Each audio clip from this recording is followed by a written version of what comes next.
On the 1st of October, my daughter-in-law sat down at my kitchen table and pushed a piece of paper toward me with 2 fingers. Not her kitchen table, mine. The one I bought 26 years ago still has a burn mark on the right corner from the night Daniel was 11 and decided to see what happened if you left a candle too close to the edge. I never fixed it. I kept it. A house that has been lived in carries its marks, and I have always believed that marks are not flaws. They are proof. Kristen placed the paper on top of that burn mark and pushed it toward me. I looked at it. A timeline. Typed, formatted, sections with headers. Move-out date highlighted in yellow. October 31st. 30 days, she said. Richard, Daniel and I have been talking. We think it's time to discuss the future of the house. We've actually found a lovely apartment nearby. Good amenities. Very manageable.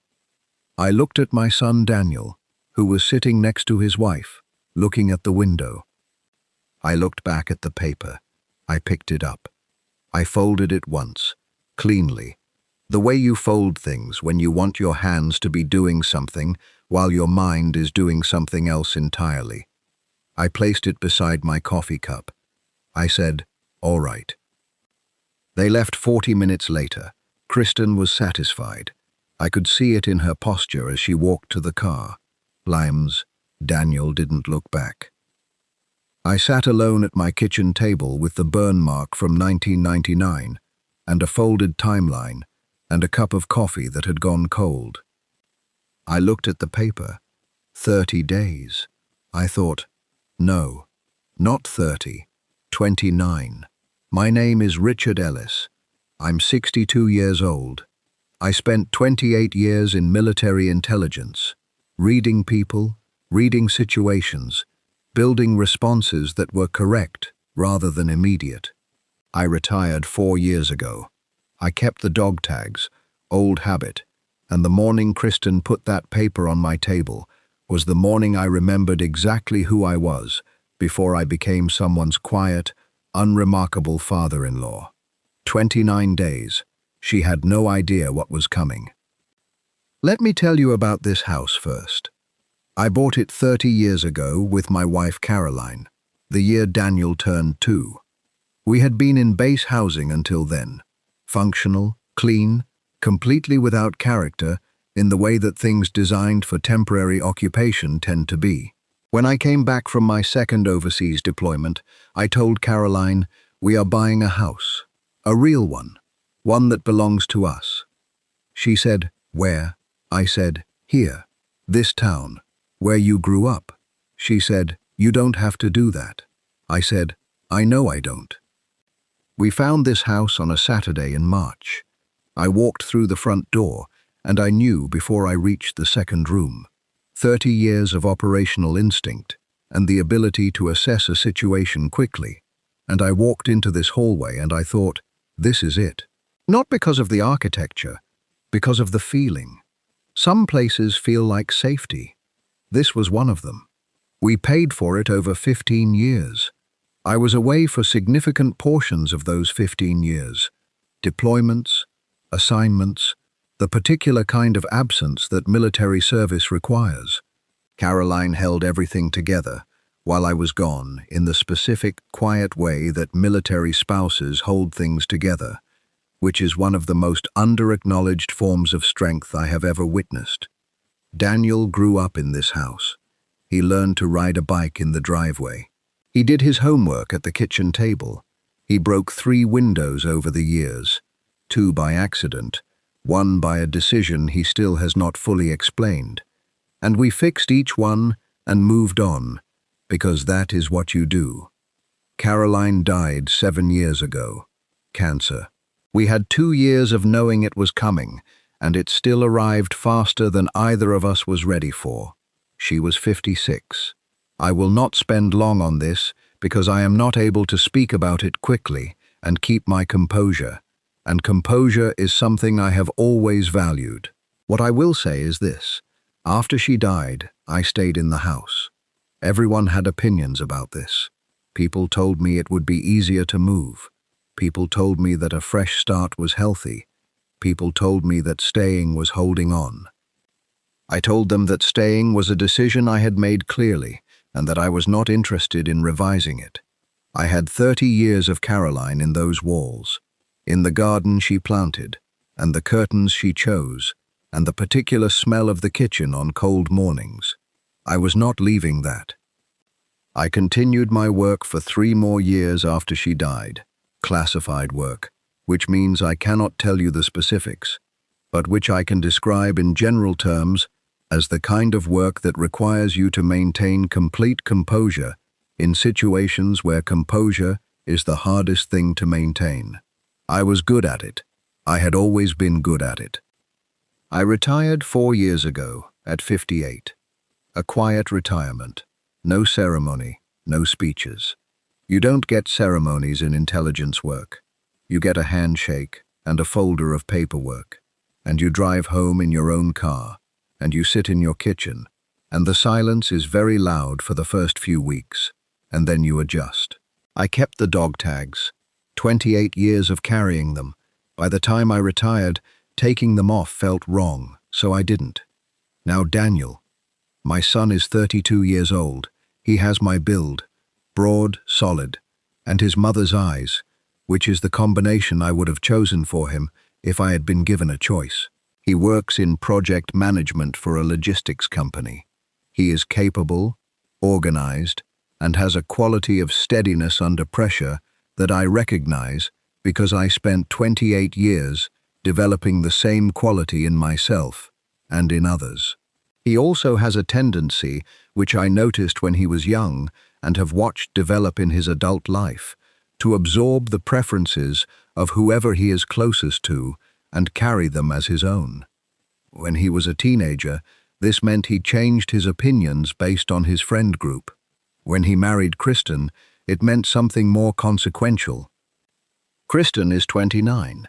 She is sharp, well-organized, and has a confidence in her own judgment that I recognize as the particular confidence of someone who has been right about most things so far and has not yet encountered a situation where being wrong cost her significantly.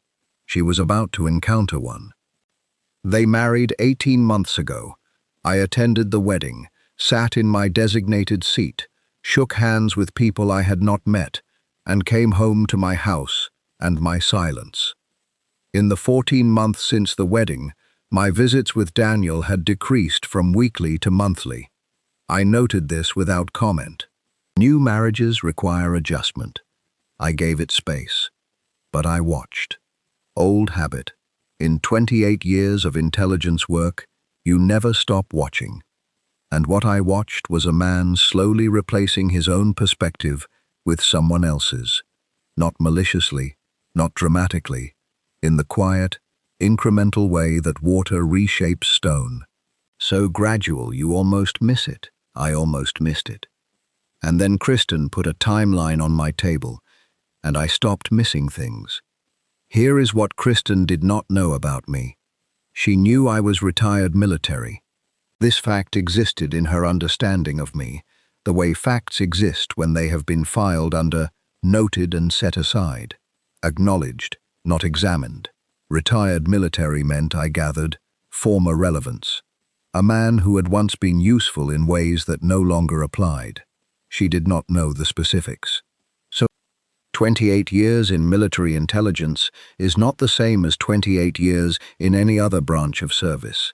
It is not primarily about physical capability, though that matters. It is about information, about the construction and execution of strategies over long time frames, about the patience to wait for the correct moment rather than the convenient one, about understanding, completely and precisely, the difference between what someone believes to be true and what is actually true. It is also, specifically and practically, about legal frameworks. In 28 years of intelligence work, you develop a working knowledge of property law, contract law, jurisdictional rights, documentation requirements, and the many ways people have attempted to use legal mechanisms as weapons against people who understood those mechanisms better than they did. I understood them considerably better than Kristen did. What she also did not know, what Daniel had apparently not thought to mention, or perhaps not fully registered himself, was my network. 28 years of service builds a particular kind of network, not flashy, not visible. The kind that exists in secure phone numbers and professional debts, and the quiet understanding between people who have worked in difficult situations together, that if one of them calls and says they need something, the answer is yes, before the request is finished. I had lawyers in that network, property specialists, a former colleague who was now a county assessor, a man named Frank, who had spent 30 years in real estate law and who owed me a favor of considerable magnitude from an incident in 2009 that I am not at liberty to describe, but which Frank has not forgotten. I called Frank on October 2nd. He picked up on the second ring. I said, "Frank, I need a conversation." He said, "Name the time." I said, "Tomorrow morning." He said, "I'll clear my schedule." That is what 28 years builds. We met the next morning at his office. I brought the deed, which I keep in a fireproof box with 30 years of organized documentation, because in intelligence work you learn that paper trails are either your best asset or your worst liability, and the difference is entirely about whether you control them. I brought the mortgage payoff confirmation from 16 years ago. I brought everything relevant. Frank reviewed it for 40 minutes. He is a thorough man. I have always appreciated thoroughness. Then he looked up and said, "Richard, this is your house. Completely, legally, unambiguously. There is no basis, none, on which anyone can require you to vacate." I said, "I know." He said, "Then why are you here?" I said, "Because I want to respond correctly, not immediately, correctly." He looked at me with the expression of a man who has known me for 15 years and knows that when I say correctly, I mean something specific. He said, "What are you planning?" I told him. When I finished, he was quiet for a moment. Then he said, "You know, in 30 years of practice, I have seen a lot of property disputes." I said, "And?" He said, "I have never seen one where the person with all the leverage voluntarily waited 29 days before using it." I said, "Patience is a weapon. Most people don't know how to use it." He said, "How do you want to proceed?" I said, "Quietly, completely." And on day 29, he said, "I'll have everything ready." I drove home. I sat in my kitchen. I started counting. Day 1 was Frank. Day 2, I called my accountant, a precise woman named Sandra, who has managed my finances for 12 years, and who received the summary of the situation with the calm efficiency I had come to rely on. I told her what I needed reviewed. She said she would have a full picture within the week. Days 3 through 7, I spent doing something that might seem counterintuitive. I did nothing related to the situation at all. This is a discipline I learned early in my career. When you have identified your objective and begun your preparation, there is a period where the most important thing you can do is maintain complete normalcy. Any change in behavior is observable. Any observable change gives information to the other side. Information given unnecessarily is a resource wasted. So I maintained my routine: morning walk, coffee, reading, the garden, which needed winterizing. Tuesday evenings I called Daniel, the same as I had always done. The calls were slightly shorter than usual, slightly more careful on his end. I noted this, but I gave nothing away. Day 8, Sandra called, with the financial picture. I want to be careful about specifics here, but I will say this: 30 years of careful decisions, made slowly and patiently by two people who understood that the present moment is not the only moment that matters, had compounded in the way that patient financial decisions do. The house was one part of a larger picture, A significantly larger picture than Kristen, I suspected, had imagined when she formatted her timeline. Day 12. I met with Frank again to review the documents he had prepared. They were thorough, precise, exactly what I had asked for, and nothing more. Day 15. I had lunch with Daniel. I chose the restaurant deliberately, a place his mother and I used to take him every birthday from age 4 until he left for university. Neutral ground with weight behind it. The kind of place that reminds people of who they were before they became whoever they are now. We sat down, we ordered. We talked about his work, about a film he had seen, about the garden. Then he said, "Dad, about the house situation." I said, "We'll get to it. I want to ask you something first." He said, "Okay." I said, "When Kristen put that paper on my table, what were you thinking?" He was quiet for a moment. He said, "I was thinking it was going to go badly." I said, "And?" He said, "And I didn't know how to stop it without..." He stopped. I said, "Without what?" He said, "Without it becoming something." I said, "Daniel, it was already something. It became something the moment someone else formatted a document about my house." He looked at his food.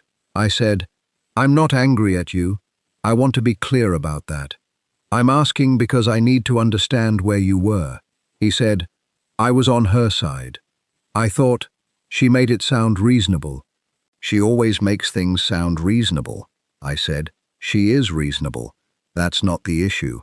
The issue is that reasonable people can do unreasonable things when they haven't been given accurate information." He looked up. I said, "She didn't know who she was dealing with. That's partly my fault. I have been very quiet for a very long time, and quiet is sometimes mistaken for absence." He said, "What are you going to do?" I said, "I'm going to have a meeting on day 29. I'd like you both to be there." He said, "What kind of meeting?" I said, "An informative one."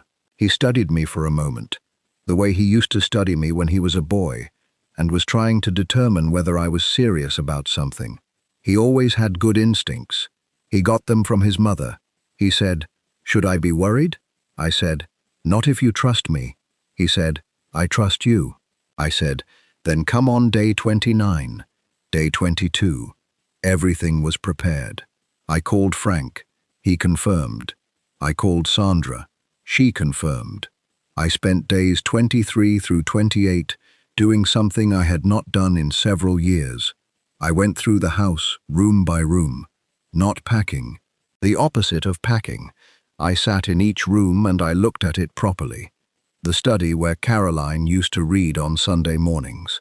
Daniel's old bedroom, still with the shelf he built badly at age 14, and that I had quietly reinforced without telling him, because the point was that he built it. The kitchen with the burn mark. 28 years of living here, 30 years of owning it. On day 28 evening, I sat in the kitchen and I had a whiskey. One, measured, the way I have always done things. And I thought about Caroline. I thought about what she would say. She would say, "Don't be cruel, be clear." She was always better at that distinction than I was. I said, out loud, to the kitchen, "I'll be clear." Day 29. I called Daniel. I said, "Tomorrow morning, 10 o'clock, bring Kristen." He said, "We'll be there." They arrived at 10 exactly. I had set the table. Coffee, cups, something to eat, a yellow folder to my right. Nothing dramatic, everything deliberate. Kristen came in looking composed and slightly watchful, which told me she had been thinking about this meeting since Daniel told her about it and had prepared her own position. I gave her credit for that. Preparation is a quality I respect, regardless of which side of the table it is on. Daniel looked like a man who was hoping things would go smoothly and had not entirely convinced himself they would. They sat down. I poured coffee. No one spoke for a moment. Then Kristen said, "Richard, I think it's good that we're talking. October 31st is..." I said, "I'm not moving." She stopped. I said, I want to say that clearly at the start, so that everything that follows is understood in the correct context.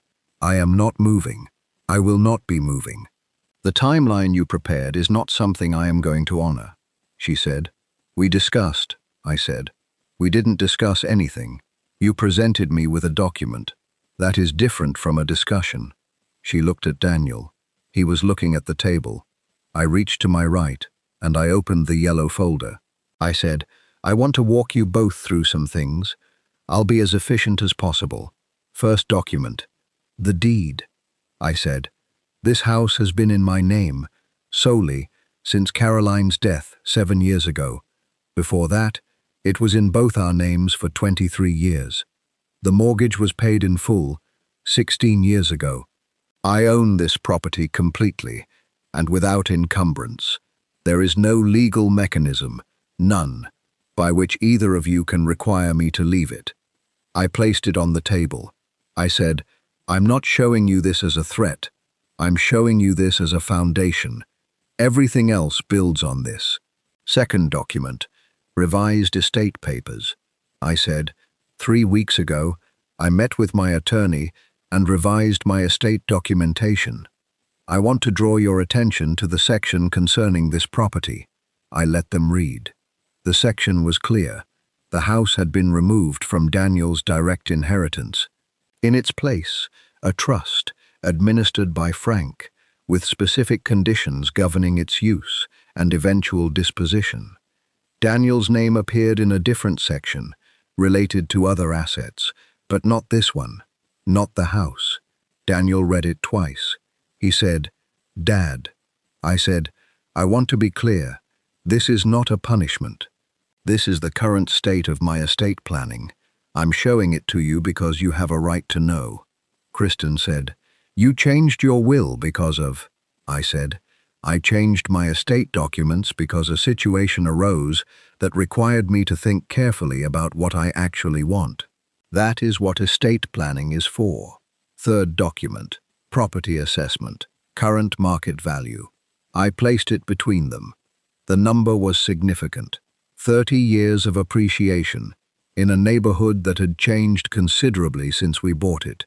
The house Kristen had formatted a timeline about was worth, in current market terms, something that reframed the entire conversation considerably. Kristen looked at the number, then she looked at me. I said, I raise this not as leverage. I raise it as context, because I want you both to understand precisely what we have been discussing for the past 29 days. I closed the folder. I looked at Kristen directly. I said, I have something to say to you, and I want to say it without anger, because I am not angry. I want to say it as clearly as I can. She held my gaze. Good. I said, you made an assumption about me. The assumption was that, because I am quiet, because I live alone, because I did not immediately object to your document, I was without options, or without the willingness to use them. In intelligence work, we call this a pattern of assumptions based on incomplete information. It is one of the most common and most costly errors in any field where the other person has agency. I said, you did not have complete information about me. Some of that is my fault. I have been more absent than present in the past 18 months, and absence creates space for assumptions to form unchallenged. That is something I intend to correct, I said.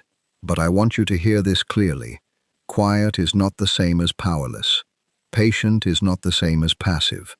And the fact that I chose not to react immediately to your document does not mean I did not notice it. The kitchen was very still. Outside, the garden, the one Caroline planted. I said, I don't want a difficult relationship with you, Kristen. I have never wanted that. What I want is a real one, which means one built on accurate information, honest communication, and the basic respect of one adult for another. I said, you did not give me that on October 1st. I am asking for it going forward. She was quiet for a long moment. Then she said, what does going forward look like? I said, that's the right question. Kristen left after an hour. Not in anger, She left thoughtfully, which is a different thing, and, in my assessment, a better sign. She had come in with a position and had encountered information that required her to revise it completely, and she was doing the work of revision rather than retreating into defensiveness. That is not nothing. That is actually quite a lot. Daniel stayed. He sat at the kitchen table for a long time without saying anything. I waited. "I have waited longer for less important things," he said. "I owe you an apology." I said, "For what specifically?" He said, "For letting it get to the point where she put a document on your table." "I should have," he stopped. "I should have had a conversation with you, months ago, when she first brought it up. Instead, I let it build. I let her convince me that it was the practical thing, the sensible thing, and I didn't stop to think about what I actually thought." I said, "What do you actually think?" He said, "That this is your house, that you're 62 years old, and you're in good health, and you have a full life, and you should live wherever you want to live, for as long as you want to live there." I said, "That's what I think too." He said, "I know. I always knew. He looked at the burn mark on the table. She makes things sound so organized, like there's a right answer and she's already found it, and the only thing left is to implement it." I said, "She is organized. That's a real quality. It becomes a problem when it outpaces the information available." He said, "How do you do that?" I said, "Do what?" He said, "Talk about someone who just tried to push you out of your house like you're analyzing a situation rather than—" I said, "Because I am analyzing a situation. What would the alternative give me? Being angry doesn't change the deed. Being hurt doesn't revise the estate documents. Feeling wronged doesn't—" I stopped. I said, "That's not entirely true. I'll be honest with you." He looked at me. I said, "When she pushed that paper across my table, when I looked at you and you were looking at the window, there was a moment, just a moment, where I felt something I haven't felt in a long time, something that was not analysis." He said, "What was it?" I said, "I don't have a precise word for it. Something like, I spent 30 years building something, and the people I built it for have decided it's in the way." He was very quiet. I said, "I want you to know that, because I am always going to present the composed version. It is how I am built. It is 28 years of training that I cannot fully separate from who I am as a person. But underneath it, I felt that. I wanted you to know." Daniel looked at his father for a long moment. Then he did something he had not done since he was perhaps 14 years old. He reached across the table and put his hand over mine for a moment. He said, "I'm sorry, Dad." I said, "I know." We sat in silence for a while. The good kind of silence. The kind that doesn't need filling. He said, "What happens now? With the estate documents?" I said, "That depends." He said, "On what?" I said, "On whether this was a one-time failure of judgment or a pattern. I have always made decisions based on evidence over time, not single data points." He said, "How long do I have to provide evidence?" I said, "How does 12 months sound?" He said, "Fair." I said, "I thought it might." He stayed for another 2 hours. We ate lunch. We talked about his work, properly, for the first time in a long time. We went into the garden and I showed him what Caroline had planted 30 years ago that still came back every spring, reliably, the way things do when they were put in the right place, by someone who knew what they were doing. He said, "I didn't know she planted all of this." I said, "There's a lot you didn't know about your mother. I'll tell you more if you come around enough to hear it." He said, "I'll come around." He did. 10 days after the meeting, my phone rang. "Kristen," I answered. She said, "Richard, do you have a few minutes?" I said, "Yes." She said, "I've been thinking about what happened, about what you said. I've been thinking about almost nothing else, actually." I said, "What conclusion have you reached?" She said, "That I was wrong." Not just strategically. You already know that. Actually wrong. In the way that matters. I said, tell me how you understand that. She said, I treated you like a variable in a plan, instead of a person. I built a whole structure around the assumption that you were finished, that you were in a phase of life where things were happening to you, rather than a phase where you were still operating. I said, still operating. She said, I mean that as a compliment. I said it badly. I said, I understood what you meant. She said, I didn't know about your career, not the real shape of it. Daniel told me you were military, but he didn't. I don't think he fully knew what that meant either. I said, he knew the parts I shared. I don't share extensively. She said, I understand that now. A pause. I also want to say something else. I said, go ahead. She said, I was intimidated by you. From the beginning. You have this. You're very still, very observant, and I never knew what you were thinking, and I think I responded to that by trying to control the situation instead of just asking. I said, you could have asked. She said, I know. I'm better at plans than conversations. I'm working on that. I said, that's a useful thing to work on. She said, can we try again? Properly. I said, what does properly look like to you? She said, Sunday dinners, actual ones, where I ask you things and you tell me things and we build something, instead of me trying to manage something. I thought about that. I said, Sunday dinners. Yes. She said, and Richard?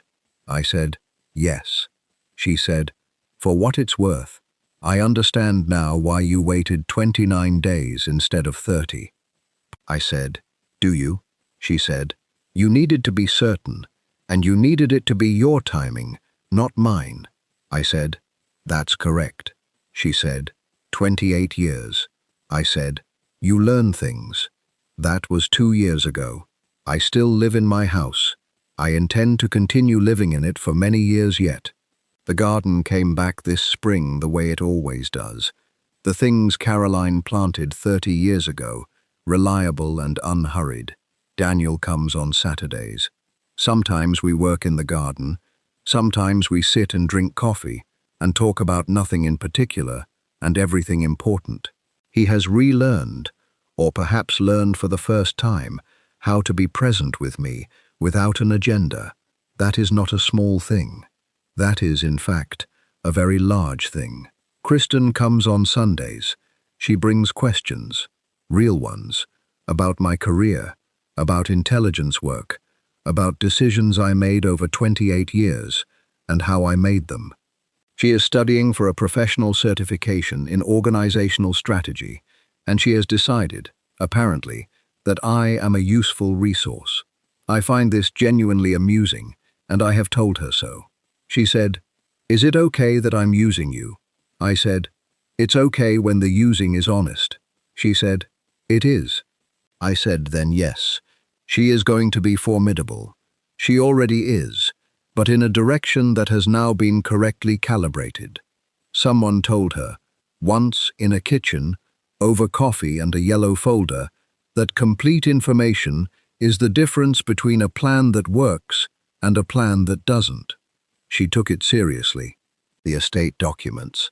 I revised them again 8 months ago. The house is back in Daniel's name. I told him over the phone. Not dramatically, just as information. He said, Dad, you didn't have to. I said, 12 months of evidence. I told you that was the metric. He said, that's exactly 12 months. I said, I count precisely. Occupational habit. He was quiet for a moment. Then he said, the dog tags.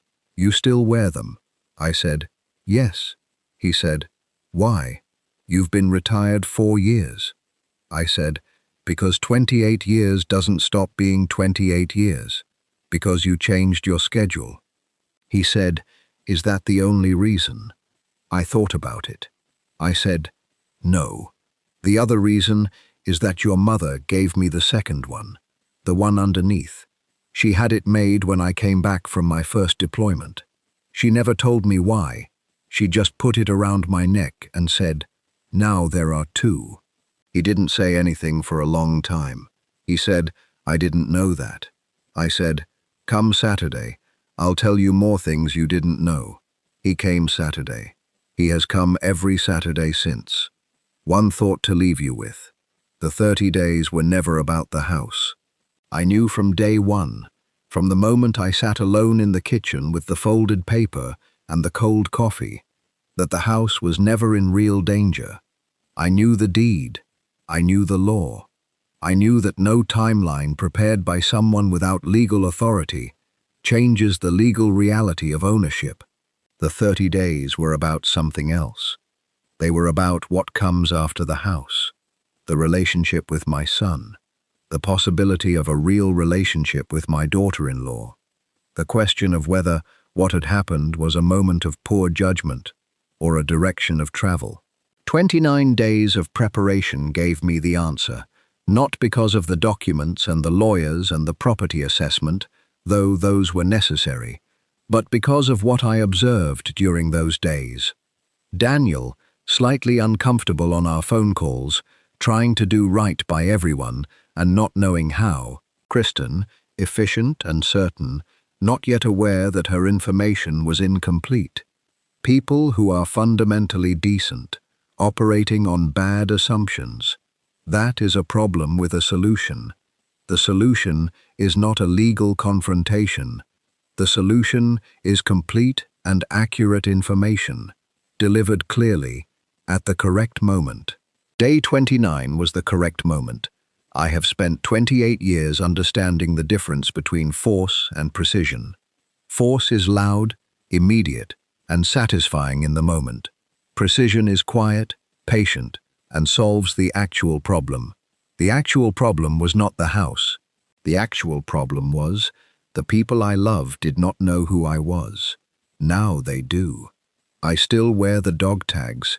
I still walk every morning.